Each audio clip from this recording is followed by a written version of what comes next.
In today's video, I'm going to teach you how to get your EPP code from Hostinger in just 5 minutes. If you've ever needed to transfer your domain to another registrar or simply want to keep your domain management in order, obtaining your EPP code is a crucial step. Hostinger makes this process quite straightforward, and I'll be walking you through it step by step to ensure you can complete this task with ease. First off, you will need to log into your Hostinger account. Once you're in, navigate to the top right corner of the screen where you'll find My Account. Clicking here will bring up your account details and settings. It's where all of your domain management tools are located, so it's a handy spot to familiarize yourself with.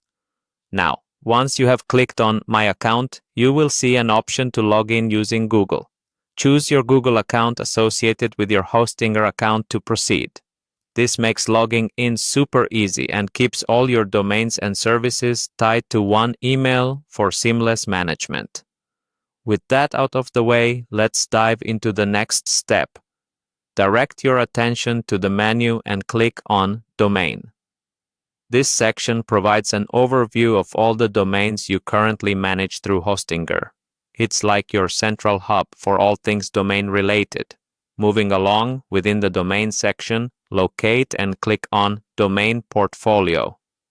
The Domain Portfolio is where Hostinger shows you every domain name you own along with their respective details. It's essentially your portfolio of digital assets. After accessing your domain portfolio, find the specific domain for which you need the EPP code. Next to this domain, you'll see a Manage button. Go ahead and click that. This action will expand a list of other domain-specific settings and options. Now, we're almost there. As you scroll down through the settings page, look for a button labeled Get Code towards the bottom right side. This button is your gateway to obtaining the EPP code you need. Clicking it will automatically generate and reveal the EPP code associated with your domain. Finally, once you see the EPP code displayed, simply click to highlight it and copy the authorization code.